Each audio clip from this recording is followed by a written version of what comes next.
From the dawn of time we came, moving silently down through the centuries, living many secret lives, struggling to reach the time of the gathering, when the few who remain will battle to the last. No one has ever known we were among you, until now.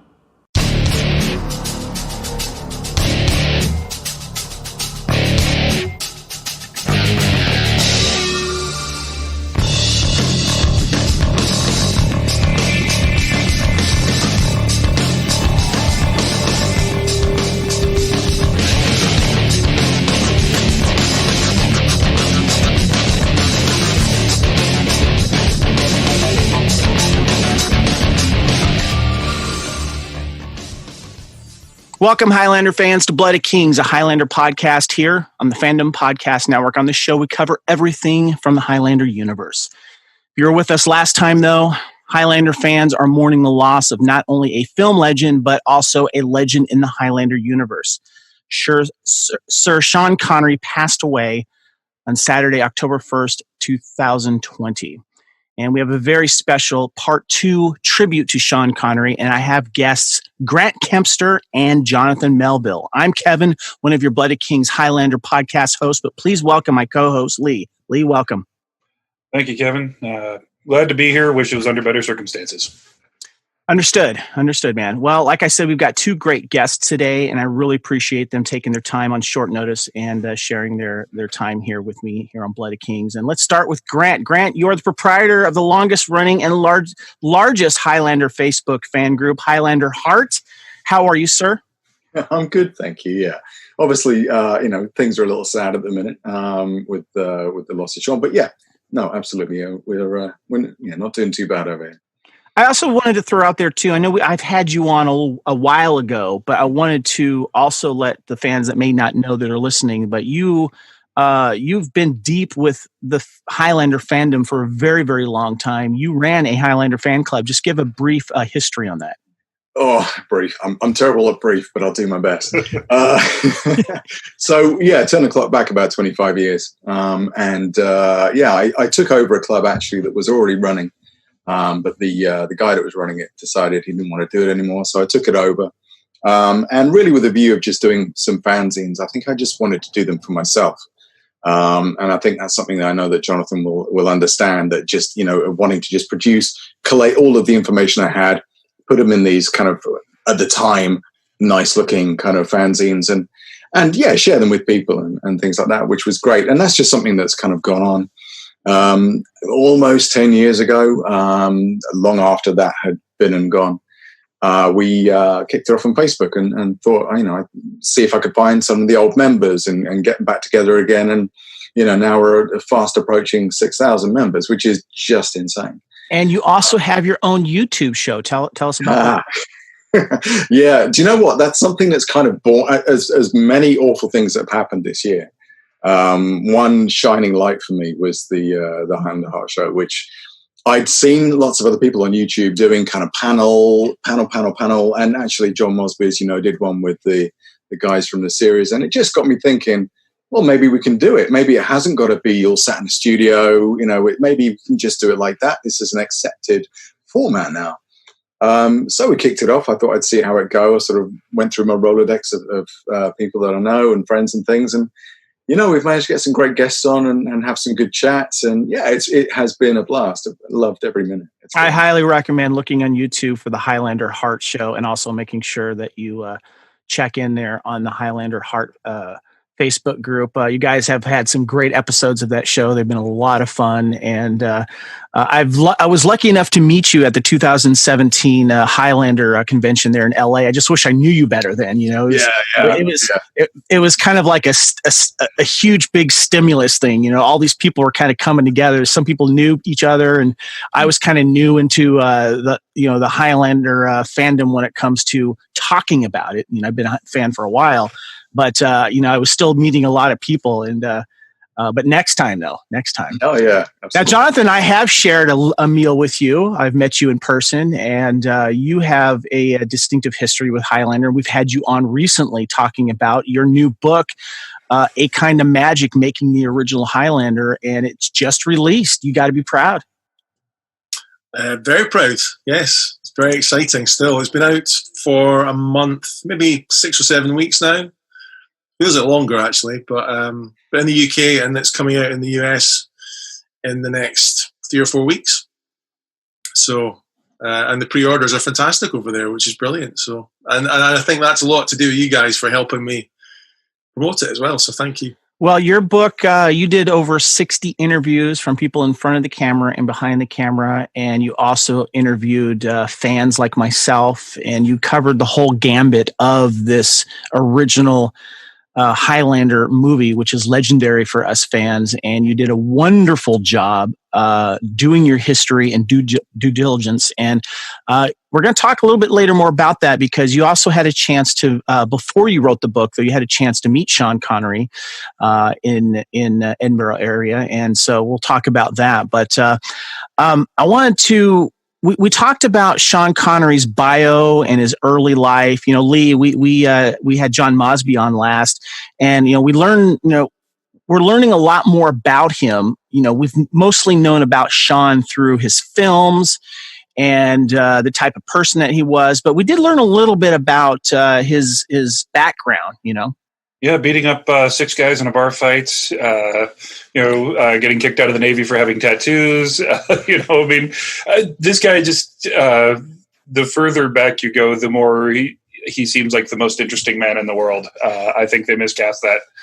He should have been doing those commercials, but it was a really interesting look into the history, because some of that I knew. I mean, the Mr. Universe stuff was out there, but dude is just kind of unreal. Yeah, definitely. Grant, what did you know of his early life before you knew about obviously or what did you learn maybe after the fact? Yeah, I'll be absolutely honest. I not a huge amount. I wasn't always been a fan of his, but it wasn't something that I'd had to look into or had looked into in general. I suppose. Really, as far back as my brain went, it was sort of Dr. No. That was kind of where I kind of picked him up from in terms of being a cinephile and enjoying his work and that kind of thing. Gotcha. What about you, Jonathan? Was there anything in particular that you learned about his early life that you found interesting, whether it was through writing your book or just learning yourself? Well, the thing to say about that is I was born in Edinburgh, as was Sean, so we're both Edinburghers, as they say. Sean Connery has been a part of my life in a way since I was born, and I can't really remember a time not knowing about Sean Connery. And of course, being from the same city, you just hear stories about Sean all the time. And I've not heard what John Mosby had to say, but I'm sure he talked about Sean being a milkman. And everybody's got a story about Sean Connery delivering the milk to their house. And the story goes he must have had the biggest milk round in the world, probably, because he went so many. And so on Fountain Bridge, which is where he was born, is really right in the centre of the town. So, there's a cinema there, the Cineworld Cinema, where I met Clancy Brown for the first time, is about 5 minutes walk from where Sean was born. And so he's a local legend, really. Big Tam Connery. And we'll maybe talk later as well, just about the fact that I probably mentioned before on your show that his brother Neil lives in the very next street to me. He lives less than 5 minutes walk from here. And we've shared the bus many times going into town, to Fountain Bridge, actually. So, so for me, Sean is just a part of being from Edinburgh. And I think what I've learned in the last few days really is more just little stories that are coming out from directors and actors who worked with him, who are now feeling they can share these little stories, most of them very nice stories. But so that's interesting. But yeah, he's a local lad. So, Lee?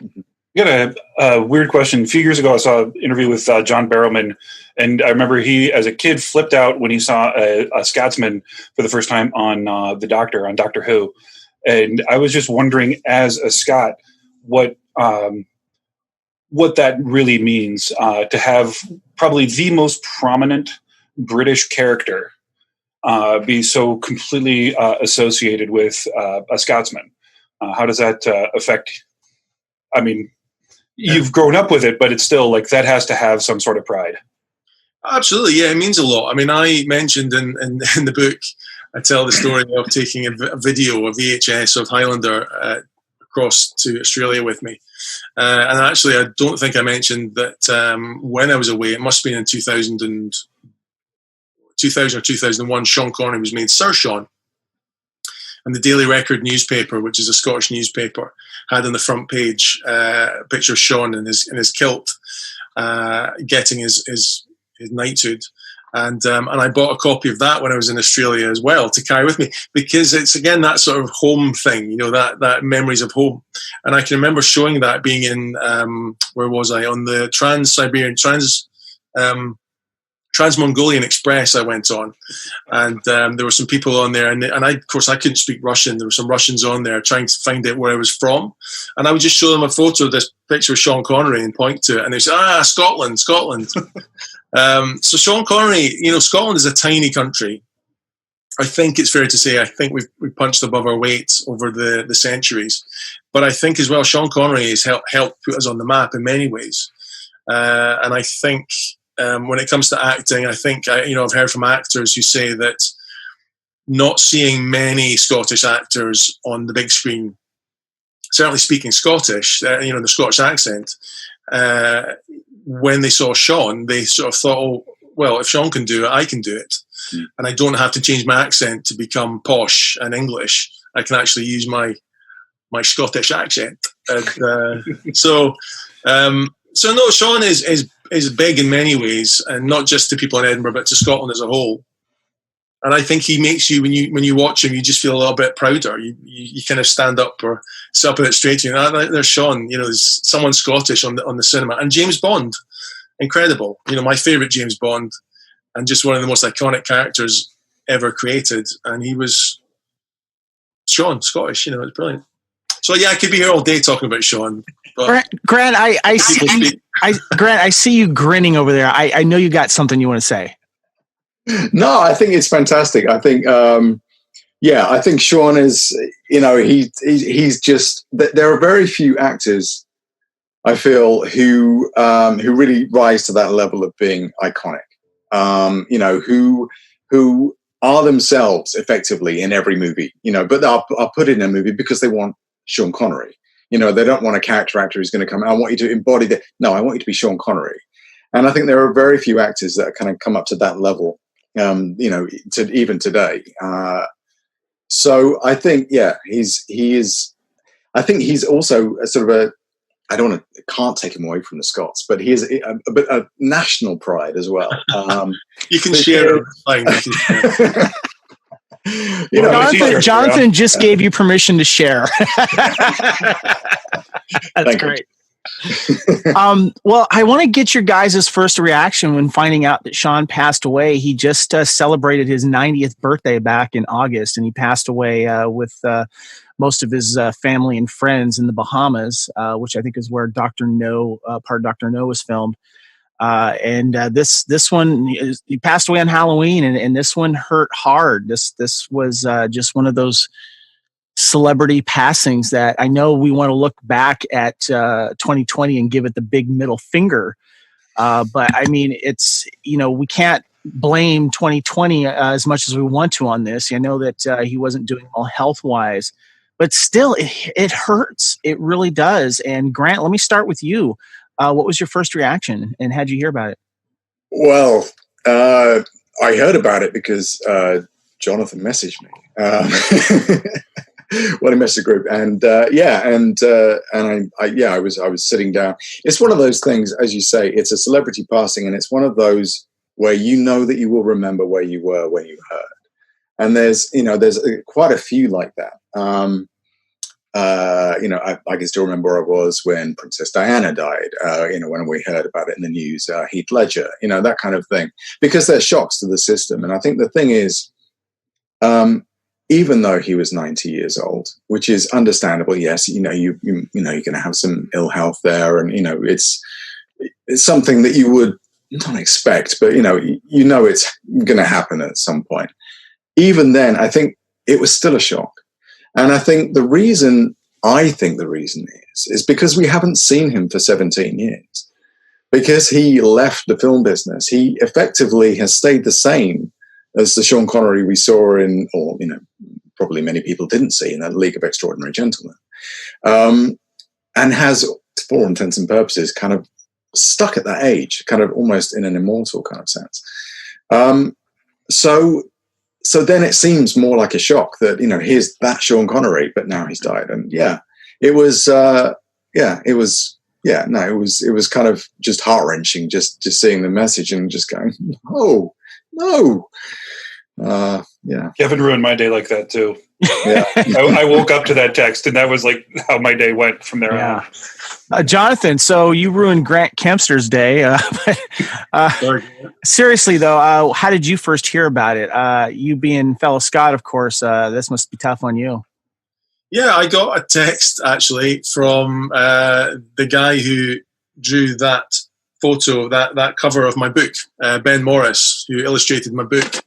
Yeah, right here. I'm holding it right here. There you go. Yeah, he texted me because he illustrated Sean. Of course, he's there on the cover, and he texted me and said sad news about Sean. And funnily enough, it was amongst some other messages I'd had from my work that goes on to all these apps on your phone. So it sort of got mixed up in it, and they were saying work was saying something, and then in the middle of it was sad news about Sean, and I couldn't quite work out why they were saying this at my work. Anyway. Then I went on Twitter, of course, where we get all our news now, and saw the news, and yeah, I mean, it's of course it's very sad, and but I must just also say I kind of wasn't as shocked maybe as some people, just because I've been hearing for a few years that he's not been that well, and while doing the book, I was hearing little bits and pieces about his health basically. And it's interesting as well, Grant's saying we've not seen him for 17 years. Again, here in Edinburgh, at the Edinburgh Film Festival, he was a patron of the festival. So the last time I saw him was maybe, I need to look a bit closer, but it's probably about 7, I'm going to say maybe 6 or 7 or maybe 8 years ago, a screening of The Man Who Would Be King. Wow, good movie to see that with him. That's great. That would have been about maybe 2012, something like that, maybe? I think so. Yeah. Yeah, I should really look that up and just confirm that. But yeah, it was round about then. And he was looking old then. He was wearing his sort of almost like golf gear. I think there's photos of him. He's very, just sort of casual and relaxed. But anyway, so back to your question. Yes, of course, very, very sad. But again, it was always just there. I was always thinking, just because I've been hearing little bits and pieces over the years, I thought, he's not. I don't think he's doing that well. And of course, with anyone, I think his wife said he had dementia at the end there. And of course, you don't want anybody living through the pain of that. So it's a mixed feeling, isn't it? Of tragic, very sad. But if he's better off in many ways, then of course that's good for him in a way. But no, it's just a sad thing, and it's James Bond. It's James Bond doesn't die, so it is that weird thing of Lee, we talked with John Mosby in the last episode, and we were given our thoughts and stuff like that, and we also talked about how his legendary status sits with us as Americans, and since we've talked with John and we've had another day or two. How are you feeling on that right now? Because I want to ask these guys about the UK perspective, but after talking with John and stuff, how are you feeling right now that you think that his legendary status, his iconic status, is going to be sitting with the American side of fans? I think that this is going to be one of those things that introduces a whole new audience to Sean Connery. There's going to be the movies that we all grew up watching and our dads made us watch. I was born in the 70s, and, my first James Bond was actually Roger Moore. And then the family rumor is that we're related to Lazenby. So of course we had to watch On Her Majesty's Secret Service, which at the time was boring. But now I've actually come to really appreciate that one. And then my dad's like, no, this isn't James Bond. And with the VHS revolution, once those started coming out, made us watch all the originals. And I think that this is going to be another one of those where people like my brother-in-law are going to have sit his son down and be like, all right, so it's about time you learned about James Bond, and throw in Dr. No. Something that hit me is James Bond and Connery's James Bond introduced ninjas to the West with You Only Live Twice.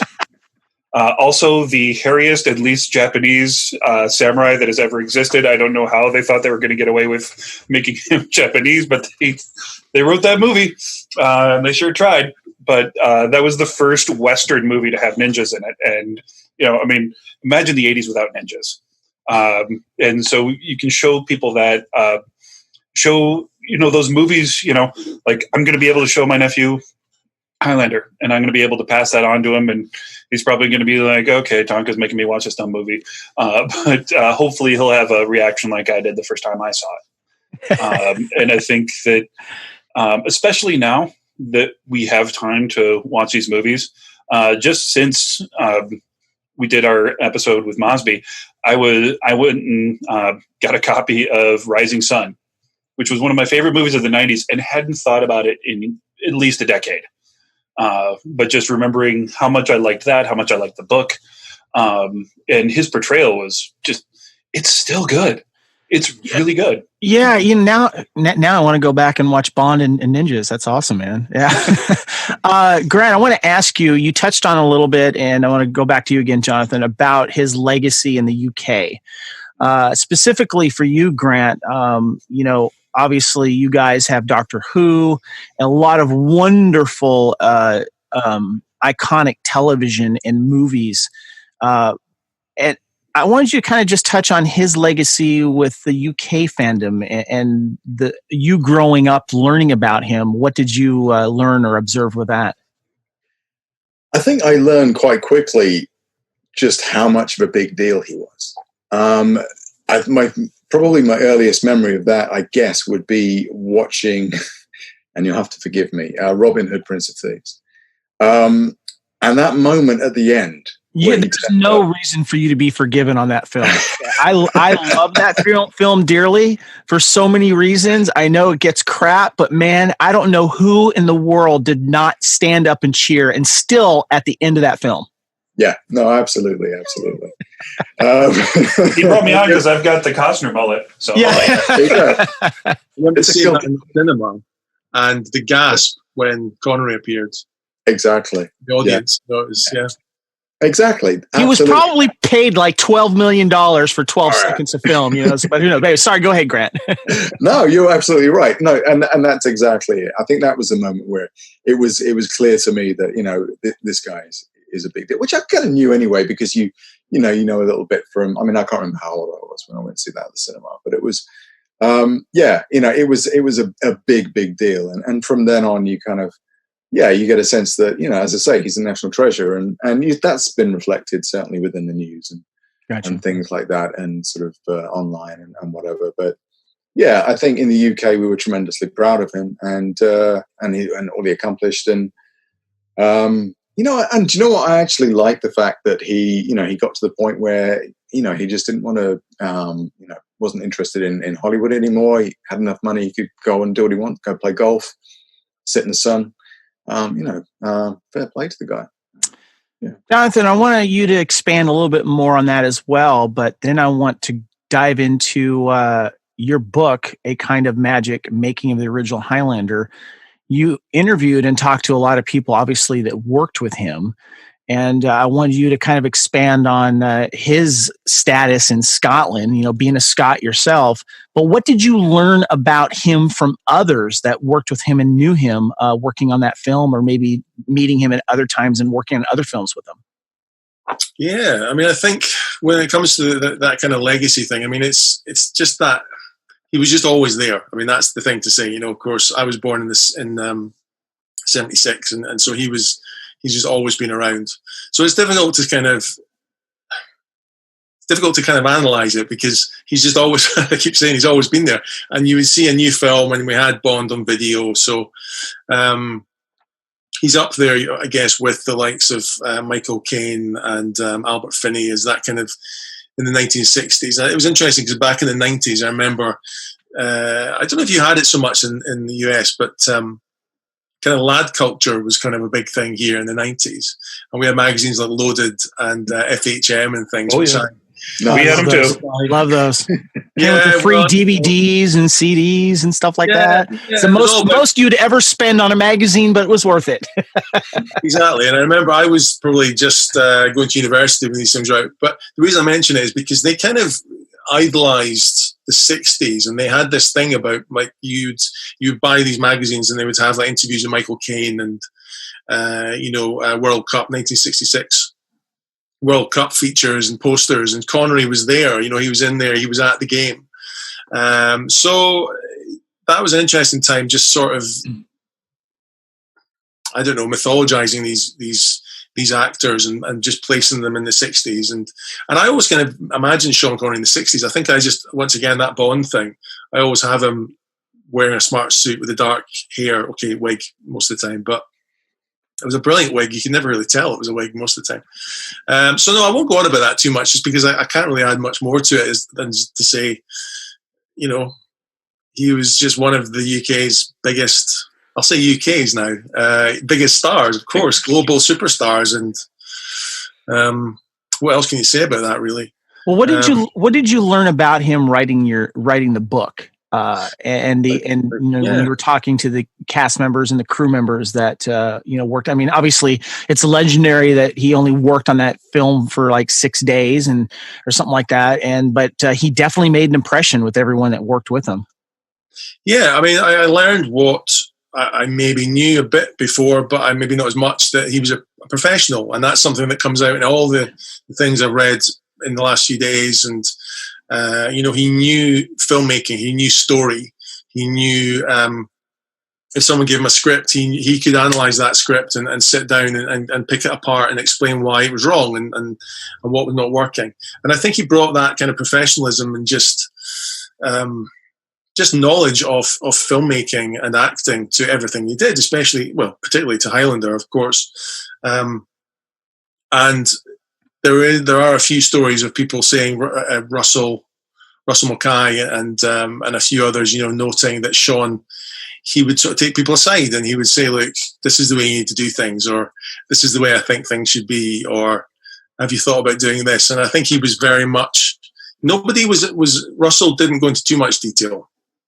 And I think some people were probably skirted around some things, so they didn't really sense it, but I'm guessing they did, because I think he could be a force of nature. And again, the things that you read, he was just not backward and coming forward. So I think some people maybe just didn't tell me all the stories, and maybe we don't want to hear all the stories. And that's not to say he was being nasty at all. I think it's just, if you are a guy that can command $500,000 or pounds for a day's work, then you know that you can kind of tell people something. You can say something. You can learn something from someone that's getting paid that much, and there's a reason. Yeah. Exactly. So I kind of like that. And also just, I don't know, I suppose learning that he was, people liked him. So some of the best stories, I think, in the book are from Campbell Muirhead, who I put a photo on I think Highlander Heart the other day of Campbell, who was a stand-in for Christopher Lambert, and he's now got a copy of the book, so he's quite happy. But he would talk about just sitting between scenes with Sean and just having a chat with him and having a laugh, really. And I think that's the great thing is Sean, from what I've heard, Sean was one of the guys, very much one of the guys. And he was more than happy to go for a whiskey, as mentioned again in the book. He would take people for a dram and a whiskey into a little, if it was a rainy day in Glencoe, he took people off to this little pub, sit beside the roaring fire, and just have a fun afternoon telling stories. So, and imagine the stories he must have told. Must have been incredible. But no, so you got that too. That just he was a guy just a guy in one hand, of course, and a dad, of course, to Jason. But on the other hand, he was just a really professional actor who probably made things better. I mean, I think he makes Highlander better. We'll get onto that in a minute, but I think he adds so much to it and adds another layer to it almost. Lee?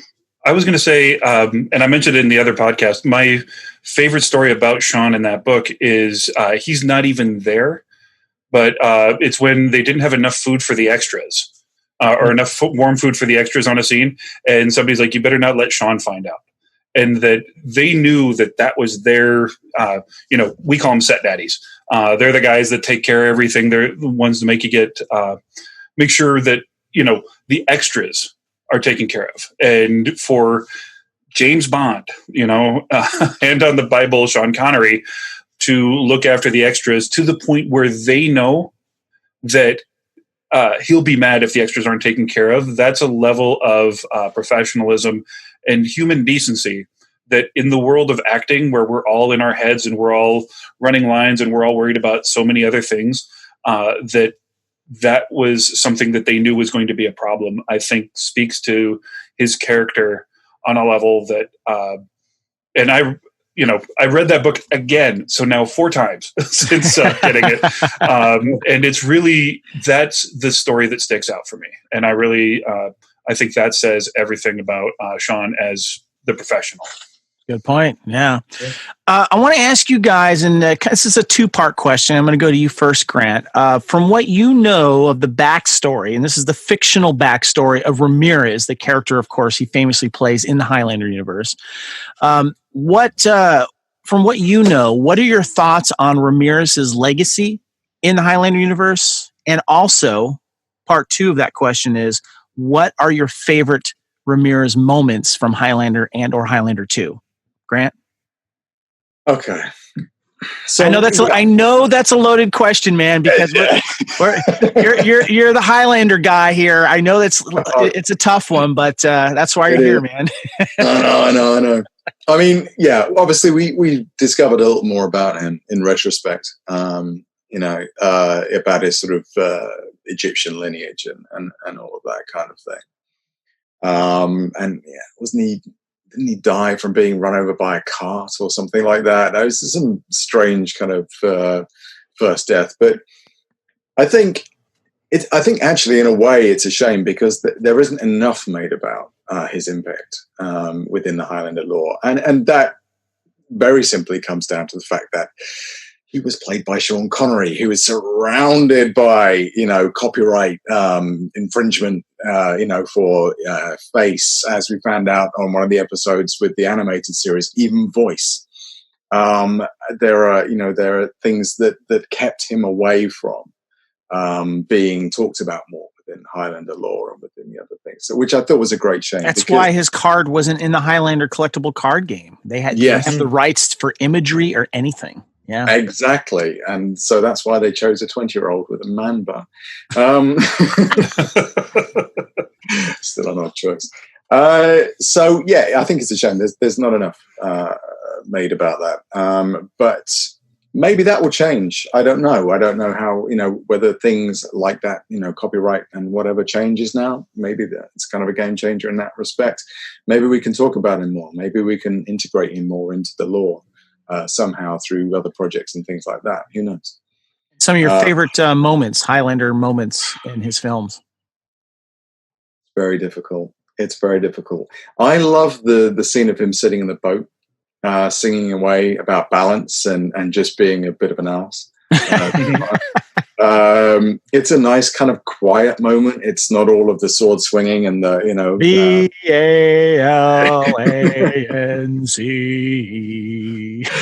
Balance. There you go. Yeah, no, I like things like that. I think I like the quiet moments. I like the moment where he's sitting up in the loft part of that kind of building, talking to Connor, with his hair down. The only time you see him with his hair down, and and again talking to Heather a bit, I guess, as well. But yeah, I like those kind of quieter kind of character moments where he's just, he's just chilling and he's just being. He's not necessarily being the hands on hips mentor. He's kind of, he's just being a good friend to Connor and just kind of or chucking him out of a boat to teach him a lesson. Highlander 2, well, pretty much anything in that. Every scene he did was great. That he obviously had a whole lot of fun doing the shoot of clothes moment. That looked like fun. Every moment that he spends in that movie lightens it up and just kind of steps it up a notch, and then kind of steps down again once he dies. Yeah. Good call. Yeah. What about you, Jonathan? What is your take on the legacy of the Ramirez character, and what were your favorite scenes out of the Highlander films he was in? Yeah, well, it's a tough one. That, I mean, I suppose I have this thing where I talk about in the book about the kind of grounding nature of certain aspects of that film. That I think certain things that maybe make it a bit more appealing to a general audience. Of course, fans love probably all of Highlander, of course, but I think there are certain things in there. I keep coming back time and time again to the love story, which we can all, probably most of us anyway, relate to this fact that someone's been in love and the person he's in love with has passed away, and that's life. That is part of a real life. It's not just a fantasy sci-fi action film. And I think Sean Connery's character, Ramirez, I should say.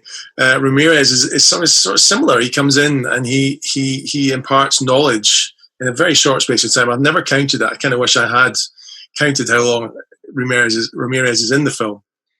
But it can't be more than 10. Is it even 10 minutes that he's actually on screen? I'm not even sure. No, it feels like probably less. But he comes in and he teaches.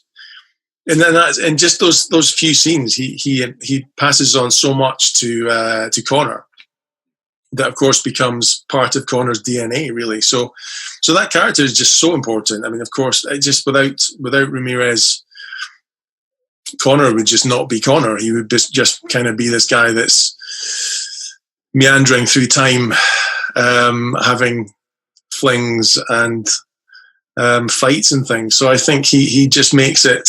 As I said earlier, he kind of just raises things another level. If you're reviewing the film, I think he would add an extra star onto it, or maybe two.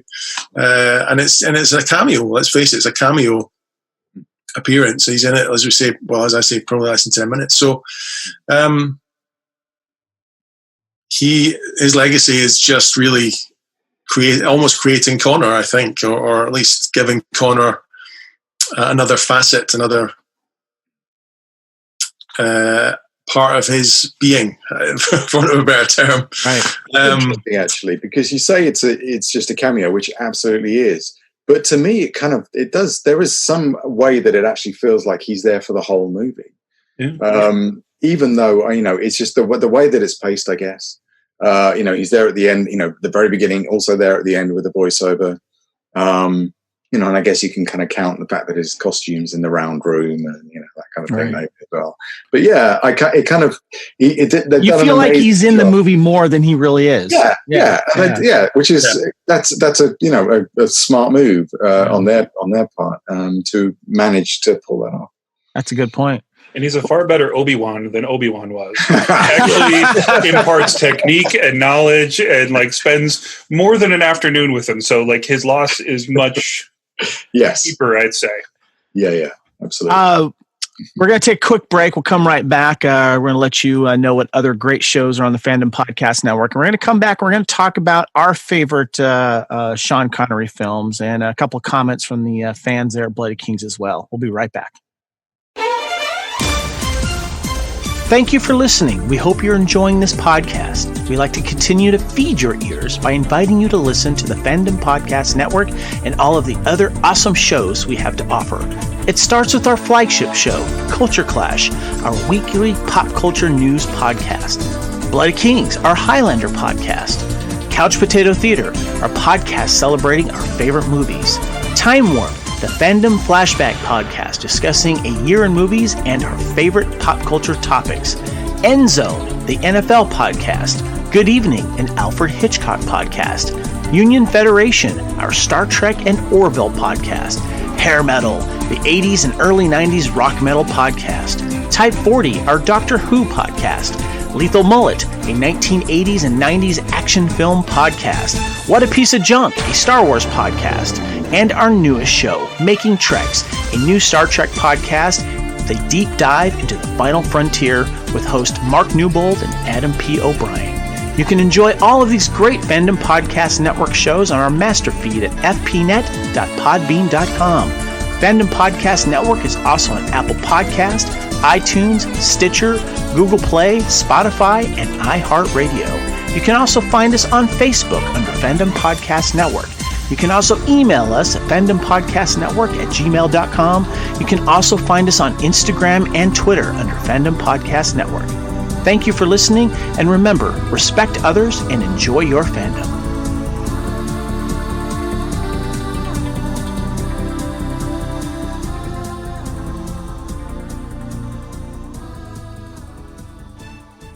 All right, welcome back to our Sean Connery tribute, part 2, with special guests Grant Kempster and Jonathan Melville.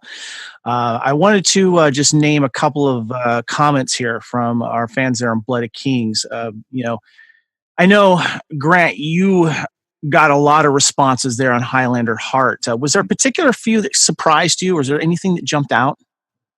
No. Do you know what? I think everybody was just of the same opinion of like, what a shame, such a shame, such a loss. I think everybody kind of felt it on that sort of that kind of level. Yeah.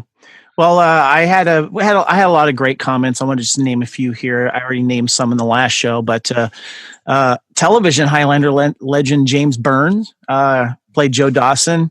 He commented by just sharing a link to the Wikipedia for The Man Who Would Be King, which is a classic film. I remember seeing it years ago. I kind of want to see it again now. It came out in 1975. It was directed by John Huston. Starred Connery's good friend Michael Caine and also Christopher Plummer as well. So make sure you check that out if you want to do some Sean Connery movie rewatches or introductions there as well. We also had a couple other comments here I want to mention. Chris Marikara says he loved the reaction that I think it kind of felt like Sean Connery was maybe having trouble. I don't know. Let me ask you this real quick. His description of haggis.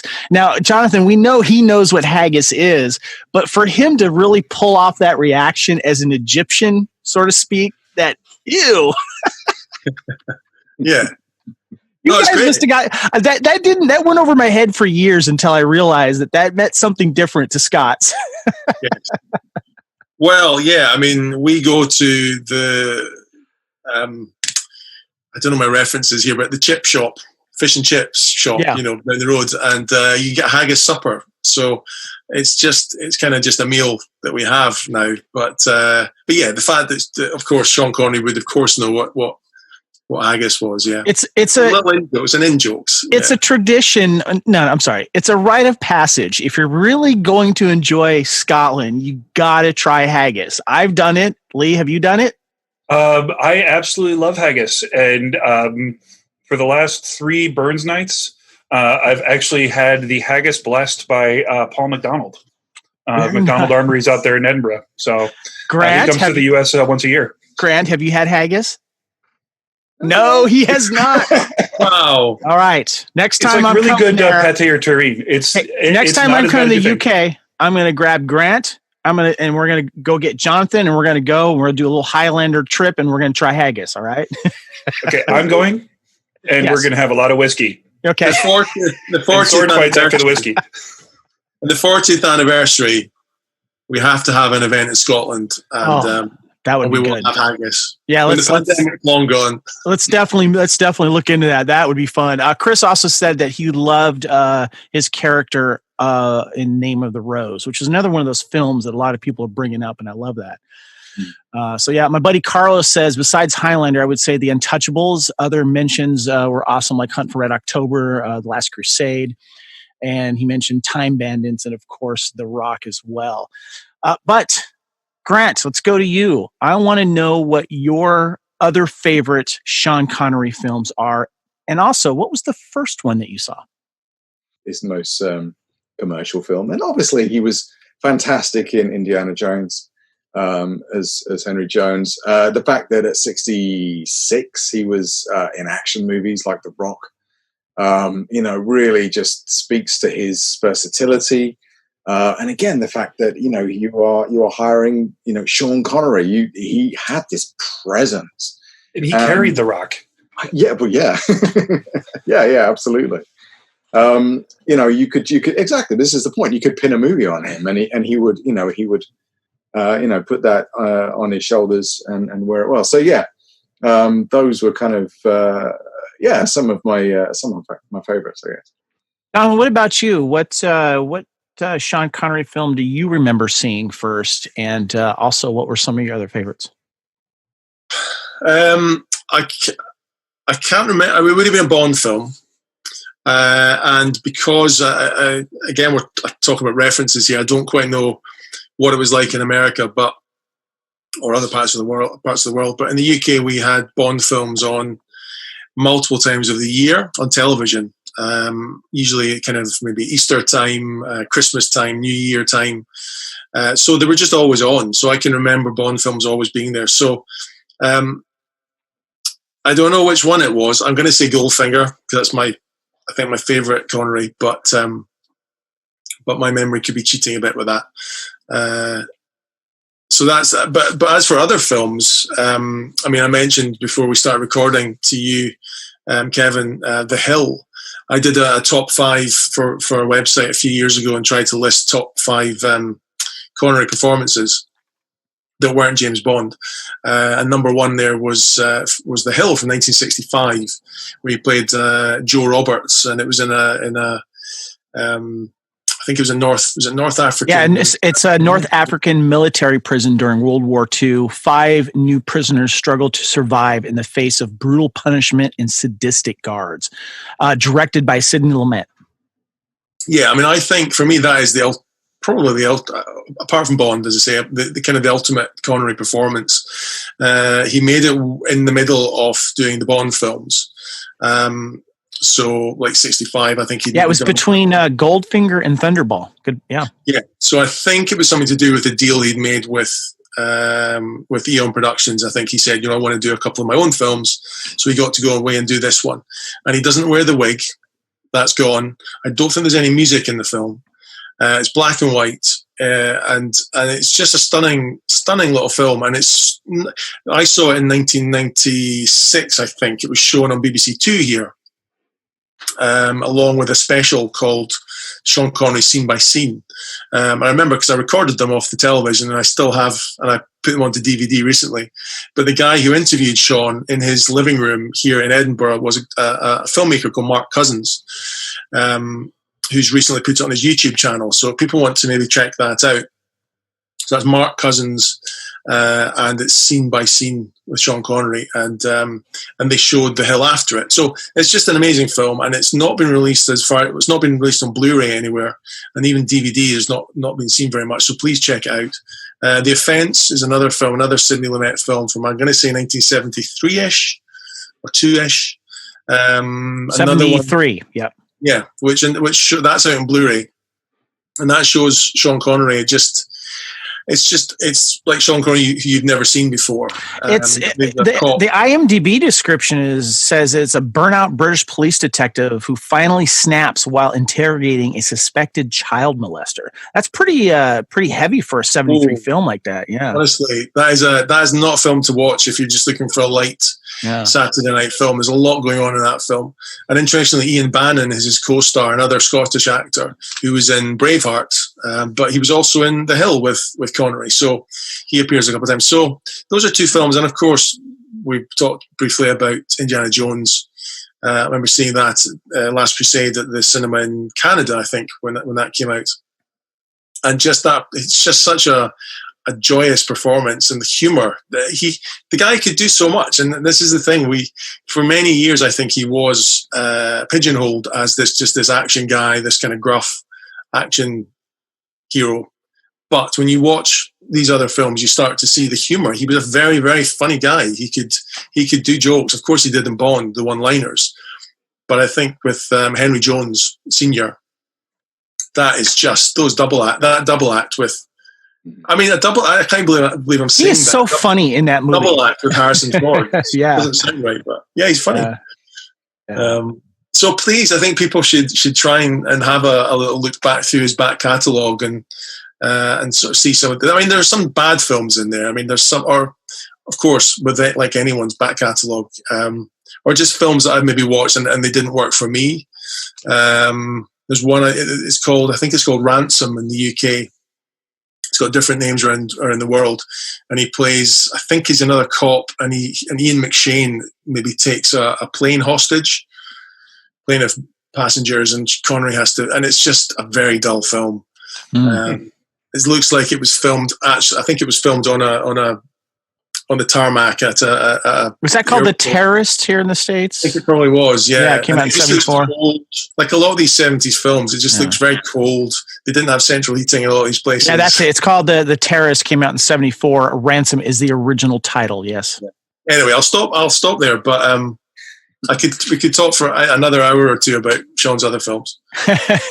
Well, as we wrap this up, though, I want to get your guys's. I want to know what your thoughts about what kind of impact do you think that Sean Connery's legacy will leave with fans and the film community, and looking forward as well, because obviously he's got a wonderful catalog of films, and of course some aren't always for everyone, but there seems to be a bunch that obviously are very popular and huge fan favorites. But what do you think, Grant? What do you think that his legacy will leave us going into the future and new fans finding him? Yeah, I think as we've kind of said, I think it'll give people a good opportunity, good excuse to go and rewatch. And certainly now some of those, The Hill, I want to see now. That sounds fantastic. And the other one you mentioned too. It's a good reason for people to go and revisit and sort of find out why he's thought of as being the legend that he is.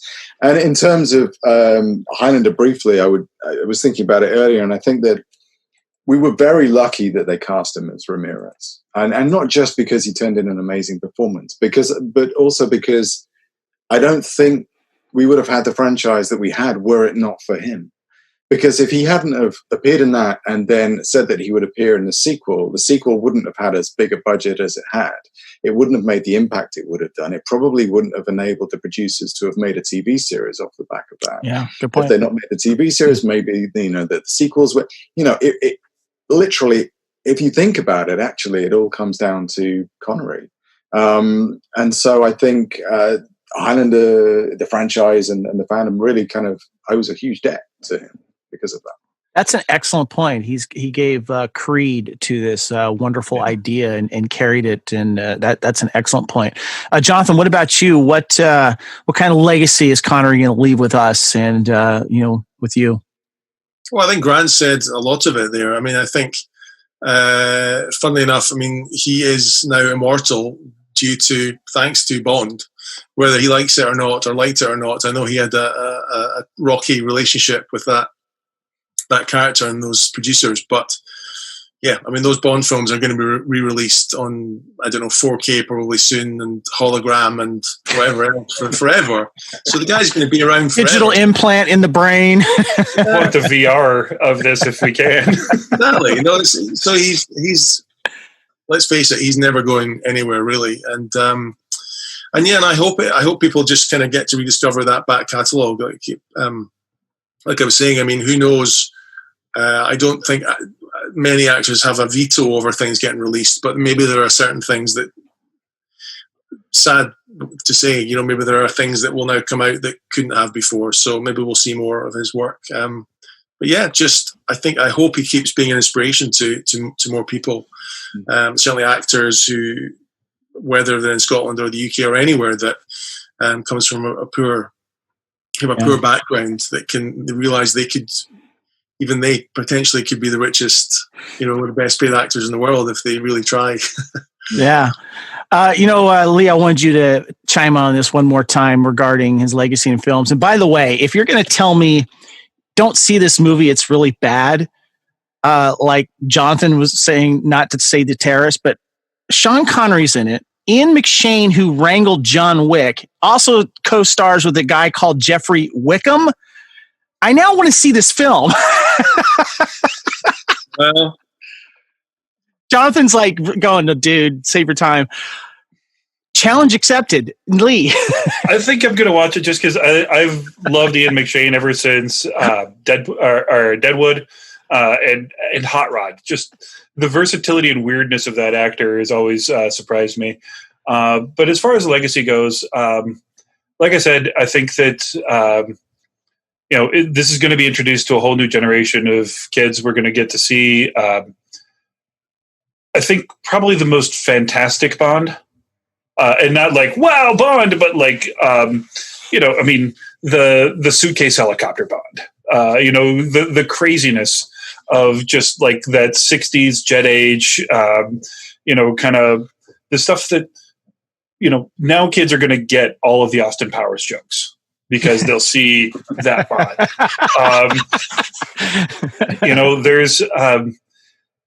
There are so many, it almost reminds me of like when we were kids and we would see Bugs Bunny and they would always be doing like impressions of Humphrey Bogart and all that sort of stuff. We see today still, kids could have grown up watching Celebrity Jeopardy, not having any clue who Sean Connery or Burt Reynolds were, but they'll make those jokes. Right. And now, unfortunately, people can go back and see the legacy, of these two, greats of 70s and 80s, 60s in the case of Sean. But I think that, if ever there was a good time to go, the time when there's ample free time at home to appreciate somebody's back catalog. And this is making me go back. Actually, the weirdest thing, I went back and watched Sir Gawain and the Green Knight, which was like one of the first two Bond or Connery movies. And in my head, I thought that was made in the 60s because it looks like a 60s production. It doesn't look like it was made in 84. And realizing that just 2 years later, he plays another guy who can get killed and not die. Oddly enough, in Green Knight, he can have his head cut off and put it back on. But if only they'd taught Ramirez that trick. Well, sadly, I think Jonathan's still shaking his head at the terrorist right now. But anyway, I want to thank you, Grant. Thank you, Jonathan. You guys have done so much for Highlander fandom, and I really, really appreciate what you guys have done. And I want to thank you guys for coming on. Grant, thank you so much. And again, keep up the Highlander show. Love what you're doing, man. Appreciate you. Oh, thanks, man. And to you as well. Don't sell yourself short. You guys do a whole lot as well. So thank you. I've got to ditto that, Grant. You probably don't even remember, but we used to chat back on HLBB way back in the day. Oh, wow. So yeah, I remembered that name and saw it on Facebook, and I'm like, oh yeah. And it's weird, there's still a few guys, Bluesman's still out there, obviously Andy, but like all the names that just kind of in that weird little corner of my mind from the bulletin board.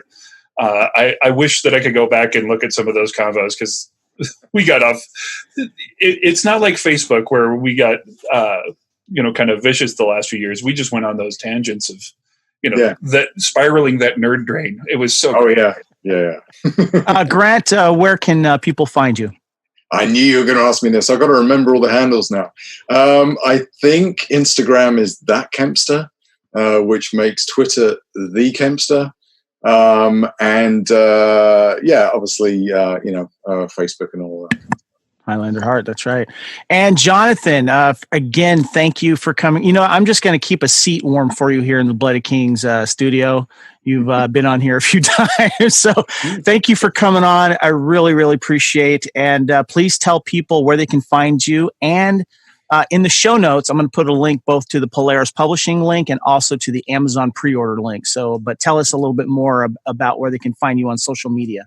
Well, I was just going to say, I never got to tell my story of when I met Sean Connery. Oh, God, we almost forget that, didn't we? Well, let's finish that one. I'm sorry. Let's do that. Well, it's not the longest story, but basically it was in 2009. He was, as I mentioned earlier, the patron at the Edinburgh International Film Festival. And he would come every year or every year or two and present awards to new filmmakers. And this one year, 2009, I was doing some kind of journalism-y type stuff, writing for the local paper. And when you do that, you're not really meant to, if you go to a special event and Sean Connery's sitting there, you're not really meant to go across and say hello to him because it's his own time. But it was Sean Connery, and I thought I'd got to go and say hello to Sean Connery. So I did. So I got up, and I've got a photo, which I don't know if you're able to put it up later or put it on the Facebook page or whatever, but I took a photo, and I know it's a bit creepy, and he was sitting in the cinema at the other end of the row. I took a photo of him, and I think either before that or after I went over, and a couple of people had been queuing to say hello to him. And so I went over and just shook his hand and said, "It's great to meet you." And I didn't really know what else to say. And he just shook my hand and said, "Hello." And that's it. That's my story. But I thought at that point, I knew if I didn't do it, I would never get another chance. And true enough, I never got another chance. So I'm just kind of glad I did. I did take my copy of, what's the film? Get out of my head now. Indiana Jones and Last Crusade video cover with me that day in case I bumped into him, but I didn't ask him to sign it because that was going to go too far. So no, that's the simple story. But we were just blessed here in Edinburgh, having him coming to different events. The Hill that I mentioned, he came to a screening of that for his birthday. It was either his 65th maybe or his 70th birthday. Maybe it was his 70th. Anyway, one of his birthdays, there was a sold-out screening at the film house, and I just remember it being so hot. It was in the middle of summer because his birthday was in August, and sitting at the back of this cinema with no air conditioning. And in this film, the sun comes up in the first scene, and it's like you're boiling in the sun, and it felt like I was on the hill. When you watch it, you'll know what I mean. So just these kind of really quite magic moments. And just one other thing, I realise we're running out of time, but there was a screening of a film called The Kreutzer Sonata, which is not a very famous film, but John Huston's son was in this film. I think it's Jack Huston, isn't it? Who's in the Avengers movies and things, and Succession. And I went to see this film at the film festival maybe 10, 12 years ago. And Sean was there, and he was in the audience. And he got a bottle of water. He just sort of took a bottle of water from the concession stand. I think he was meant to pay for it, but nobody asked him. And then when Jack Huston came up, I think it's Jack, isn't it? Is that his first name? I'm going to say Jack. Yeah.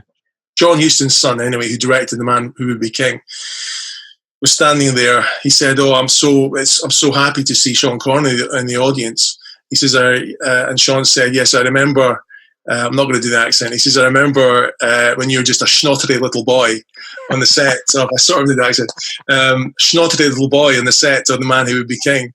And this guy, Jack Huston, who's in his 50s, just looked like a little boy standing there at the front of the cinema with Sean Connery telling this story about him being a wee boy beside his dad in shorts. Anyway, I could go on forever. There's all these little stories, but anyway. You showed me the picture. It's great. It is a little stalkery, but it's awesome. But if only you knew the word selfie when you had a chance to meet him, you just could have put your camera up there. I mean, Grant, would you have done that? Would you have asked him for a picture? Well, at this point, the fact that I didn't ask Christoph for a selfie when I was on the set of Endgame is almost legendary now, and I regret that to this day. So I probably wouldn't have. Although maybe, I guess, if I was there as a fan, maybe I would have pushed it a bit. But I can completely understand why, like you say, you've gone so far. Right. You've got a handshake. Let's keep that memory. Yeah. Keep it going. And by the way, Jonathan, I would have taken that exact same picture. Yeah, that's the first photo on my phone reel. On my phone photo reel is that one of Sean. I won't show it just now, but yeah, it's the first one because it's just been on there. I never take it off or delete it. And just the other thing I mentioned, I think just briefly at the start there about Sean's brother Neil. Yeah, Neil, right? He lives in the next street. We moved into this house 5 years ago. And it's not a posh area at all in Edinburgh. And I say that because you would expect maybe a Connery to be living in a mansion somewhere, and it's definitely not that. It's just a suburb of Edinburgh. But I remember we went for a walk around the block just when we moved in, and I saw this guy who is the spitting image of Sean Connery washing his car. And I knew Sean Connery. I knew he had a younger brother, Neil, but I didn't realise he lived so close. And so we walked past him and sort of said hello. I came back to the house and I said to my girlfriend, "That's Sean Connery's brother. I've got to go and speak to him." And she was like, "But you don't know him. What are you doing?" And I said, it's the same. I met Sean Connery. I've got to, you don't know what's, he's getting old. So I went back round and I just had a very brief chat, and it was very awkward. And I think he probably thought again, who is this? The Connery family probably have a warrant out for my arrest or something because I keep stalking him. But no, he was just a really nice guy. And I said to him, because he was in a film called Operation Kid Brother in the 60s, which was a Bond ripoff. And we'd watched it recently on YouTube, or some of it. And I said to him, I watched your film recently. And he said, he warmed up a little bit. And he said, nice. "Oh yeah, we were screwed by the distributors in that film. It should have been bigger, but they messed it up." So we just had a brief chat. Anyway, and I see him on the bus sometimes. So is he as tall as his brother? I think he is. I mean, I'm 6'5", so most people look small to me, but yeah, well, you're a tall dude, bro. Come on. Yeah, but no, he's just. And we have a chat. So I've not seen him since lockdown started. So gotcha. I hope he's okay. I hope he's just shielding but my heart goes out to him. It's his big brother has died, so that's sad, isn't it? It's very sad, but. Yeah. Well, thank you guys. So, Grant, you going to go watch another film that Sean Connery's in? Maybe one you haven't seen yet. Yeah, it looks like it. Yeah, that's my night. Don't watch The Hill. Find The Hill. I think you can get The Hill on iTunes, but you can't get it anywhere else. I don't think so. Yeah, is it on YouTube? The Hill? Do you know? Well, it might be. It might be. Yeah, that sounds fascinating. I want to see that. Well, Grant, again, thank you so much for coming on. Jonathan, thank you guys so much. You guys are awesome. Appreciate this for joining Lee and I here, doing a little tribute to Sean Connery. And I'm Kevin. On behalf of Lee and our special guests, Grant Kempster and Jonathan Melville, thanks everyone for listening, and join us again next time here on the Fandom Podcast Network for another episode of Blooded Kings, a Highlander podcast. As Ramirez says, that sensation you are feeling is the quickening. We are the same, MacLeod. We are brothers. Goodbye, everyone.